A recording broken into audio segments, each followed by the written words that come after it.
Yeah, it's absolutely the right decision to make. And it does show that they're recognizing how serious this is and that it needs to be shut down before they become like Jim Farley at Ford saying, yeah, we know we screwed up and it's cost us hundreds of millions of dollars.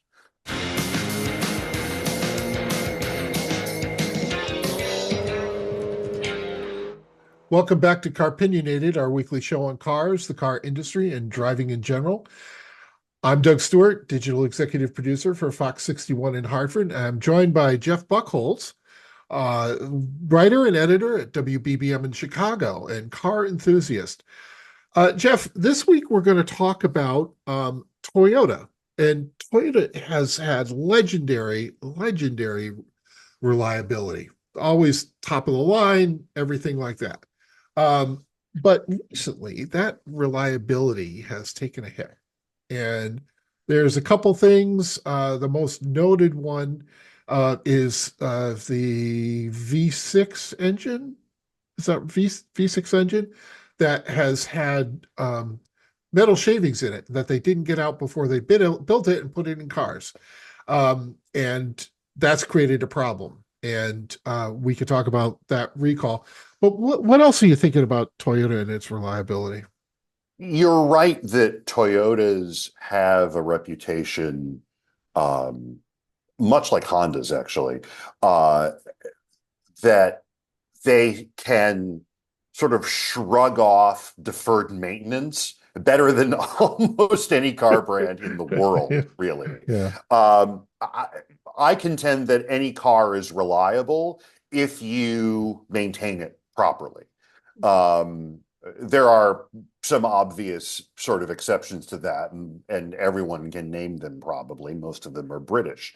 But indeed, Toyota staked much of its claim in the United States, as did Honda, on being built and running like sewing machines, that they just would go and go and go and go, even though there were elements of those engines that required some significant maintenance, actually, um, after a period of time that, well, at the time, most domestic manufacturers could only dream of. Like, what do you mean I have to replace a timing belt at 100,000 miles? My Buick will never get to 100,000 miles.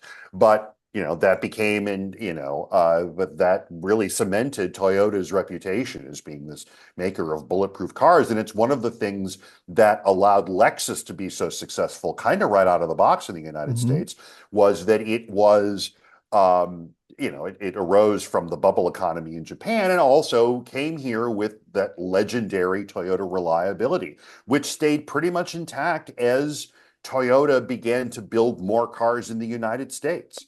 Right. And I Um, think it starts off the Lexus reliability here, and then it that becomes a good thing for Toyota, which becomes a good thing for Lexus, and it just Correct. And what we're finding now is that Toyota, for its legendary quality control and processes, many of which have been adopted or were adopted by a lot of other car companies around the country, notably General Motors, Toyota is finding itself to be just like every other car company in that it's really only as good as the suppliers of the parts that go into the cars. No car company is truly vertical anymore. A lot of these companies get parts from lots of other suppliers. Toyota had an issue last year with some of the cars and parts that it was getting from its partner Daihatsu in Japan, which is a company that has not sold cars in this country in about 30 some odd years. We've talked about Daihatsu in a Mhm. previous podcast where I think Glenn made fun of the name Charade, Yeah. and we all praised the name Rocky, I think, for the little Daihatsu SUV. So there's that issue, and then this other thing, which was the recall to which you refer is an issue with machining a particular thing, a particular part of the engine, and it got fixed eventually, but there are still a whole bunch of cars that it affects, and that's not great. It certainly isn't Toyota. It certainly isn't classic Toyota, is what I mean. But I think a lot of car companies go through this. There was a time that Ford said quality was job one at a time in the 70s and 80s when, it might have been job six. And Ford was very good for a while. And I think a lot of Fords are still good, but I think there is an acknowledgement, at least by Jim Farley and others at Ford, that the quality of the cars they've been putting out has been slipping over the last few years. And they took a hit on their earnings this Yes, past quarter right. because of warranty costs. Hmm. So, Yeah, yeah. exactly. I think this is something Toyota will find its way out of. It's it's too big not to, and too smart not to. Mhm. But it's sort of coming. This issue plus the Daihatsu issue, where literally Toyota was like stopping production at the Daihatsu unit and bringing more inspectors in and bringing more quality control people in. And let's also remember how very big Toyota is. Mm. It not only owns the House brand and the Lexus brand and Daihatsu, it has a tie-up with BMW. It has a tie-up with Mazda now.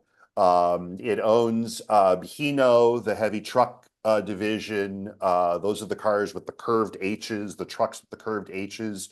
Mostly forward control that you see as box trucks here in the US. It is a giant company. Subaru And too.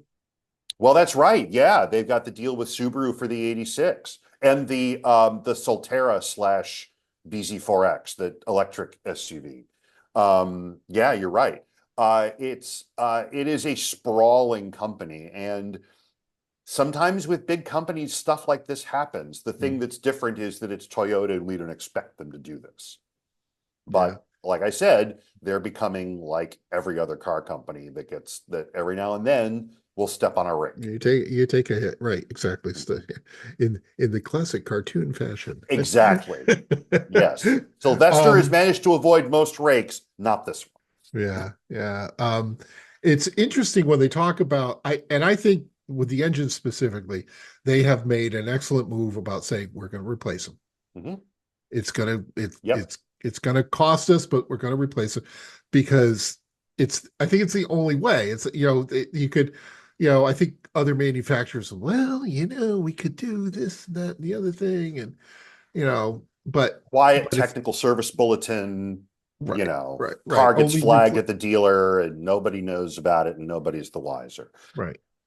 Um, but what was interesting when I listened to somebody from Automotive News talking about it is that when you're with the dealer, that this is going to take a certain amount of time to do. This job is going to be labor intensive, Mhm. and they may have to have two people doing it as opposed to just one, and it may take 2 days as opposed to just one. Mhm. And but what they found with the frame replacement of the Tacoma Oh, years yeah. 10 or so years ago Yeah, that's when they right. had to do all those is that the dealerships developed efficiencies in this process Mhm. that they were able to take the time that was originally X plus Y and just make it X, right? And do it that way. The second thing is that they were able to assign their younger mechanics to do these jobs and give them experience and give them the lateral the the I'm blanking on the right word, give them the latitude to kind of do this however you think is best. Mhm. And so they developed all these internal ways that they were able to share, and the whole group profits. So there I think there's a silver lining to all this. Mhm. You increase the the experience of your dealership's workforce, and that's a plus for the dealer. The consumer is not sitting there complaining to well, whoever, that their engine blew up, and no one's going to do anything about it, which interestingly enough kind of happens in the GR Corollas.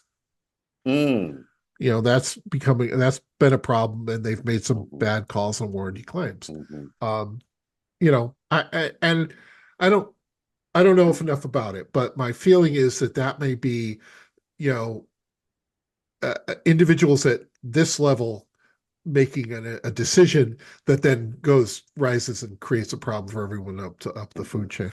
mhm, I I I think there's a lot of issues going on here, but I spend some time looking at used car websites, and you know easily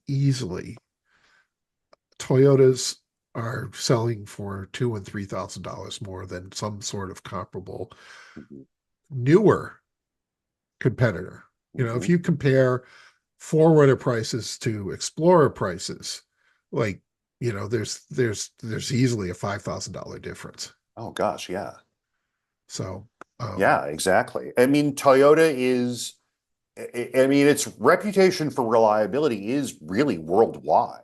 I mhm. mean, um, it's, it's sort of you find super old Toyotas still running, literally everywhere. I remember years ago when I was in Egypt, I was struck by how many 20-year-old Toyotas were still rolling around. And of course the Hilux is sort of the official vehicle of every military junta in the developing world. Um, and there's a reason for I, that because they're good. right. A fact that Toyota corporate just probably goes, Yeah, yeah, yeah, yeah. I mean, I think you're right. I think replacing those engines is right because Toyota is aware that its reputation is very much on the line, especially now when a complaint on the internet can make it around the world much faster than a Toyota technician can replace an engine right. on a Camry. Yeah, it's absolutely the right decision to make, and it does show that they're recognizing how serious this is and that it needs to be shut down before they become like Jim Farley at Ford saying, yeah, we know we screwed up and it's cost us hundreds of millions of dollars. So this Yeah. is definitely the way to do it. And if it's done well, they know they won't lose the customer. Yes. Yeah, exactly. Because I Exactly. think because I think a lot of buyers, I'm not going to say all, but I think a lot of buyers get, okay, sometimes stuff goes wrong with new things. Like that just happens, but it's how they're taken care of by the point of contact Mhm. that influences ultimately whether they will revisit that brand again. I I can completely talk about this because my Subaru was eating oil, was just drinking it down, and That it is a was like common problem with right those. about 100,000 miles. Mhm, Um, I went to them and I said, "Here's what's happening." We calmly discussed it, and they worked hard to get this dealer worked hard to get it covered by some warranty, mhm, and it was. And 2 days later, after loaning me a very nice Subaru Ascent, which had just come mhm, out, I'm back in my little Forester, and you know I'm they're on my good side, mhm. and I would I feel comfortable recommending another Subaru to somebody with the proviso that yes, you have to be very careful and check your oil very frequently. Yeah, yeah, you for know, sure. but Mhm. but But again, that's every car, and Subaru also has a great reputation for reliability. But I think it's because most Subaru owners are careful people, particularly like Outback owners and Ascent owners and Forester owners are careful people who do maintenance as required.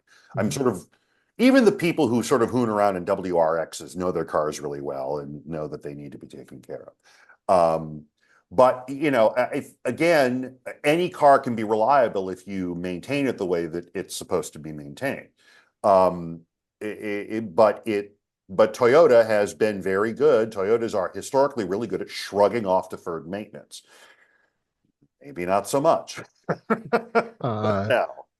this brings to mind I had a coworker who had it's the second gen RAV4. It Mm-hmm. really sharp. Not before they came with the elf ears. It was the generation Right. before that. Yeah, yeah, yeah. Just a sharp looking car. Yeah. And again, bulletproof. Like, Yep. oh, you have to do oil changes on it? Do you think that's why the engine's seized? Oh my word. Yes. Oh my Yes, I word. think that's Yeah. why. Wow. Oof. Like, Yeesh. Crazy. Yeah. Very few cars in this world are owner proof. Toyota's about as close as we've ever gotten, I think. yeah, we just mentioned in the previous last week's episode about Glenn had seen the new Land Cruiser, and I Mm. saw the new The Lexus version. Lexus version of it, and that's stuck out. That Mm. and Yeah, in a way that a lot of, and for as well engineered as most Toyotas are, um, I think their attempts to inject personality into the styling have come off either too try hard or not enough. yeah. Um, the where they have done very well though, generally is in their trucks and SUVs. And the current Land Cruiser, the new one, is definitely a case in point. Um, it is as well done as I think the Tundra is overdone. Mm-hmm. Yep. Yep. Yeah. They exactly. There's just a lot of on the Tundra. It's just like, hey, let's have another vent there. Have another Yeah, grill. Let's make a thing that goes that way. yeah. I mean, it's not as overstyled as the Kia truck, which did we cover that on a podcast We yet? did Maybe. not. We Oh did not, boy. but I'm so glad you brought it up because that was like, oh my God, my eyes hurt. Yeah, you kind of don't know where to look. And there are colors, I think, where the Kia Tasman looks good. And I think they're generally black and dark gray, which sort of goes against my personal feeling that red is the only appropriate color for a pickup truck. But yeah, oof, Yeah. that's something. I mean, the Tundra is not quite to Kia Tasman levels of WTF-ery, but it's in the top five for Yeah. sure. Yeah. Yeah. And I keep coming back to Gator Bob, our good friend Bob Palumbo, friend of the Oh, show, yeah. had a Tacoma, Hmm? loved the Tacoma, has a Ranger, really likes the Ranger, but he would love to have a sunroof and he can't get a sunroof on it. Interesting. And I and did that not is know that you couldn't get a sunroof on the Ranger. Okay. yeah, exactly. That seems weird. It's like, what do you mean it doesn't come with a back gate? You Like, that's you just could you. you could get a double panel sunroof on an F-150. That's like a thing that would be really easy to do. Yeah, yeah. I don't know. I don't know. Sometimes these car manufacturers, they really need to listen to us more, Jeff. They do. They do. The future is 55 plus, folks. Just saying.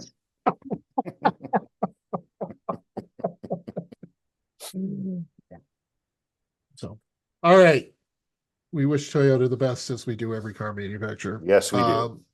And you can watch other episodes of Car-Pinionated on our YouTube channel and leave us a comment, like and subscribe. There you go. I will put it right there below you.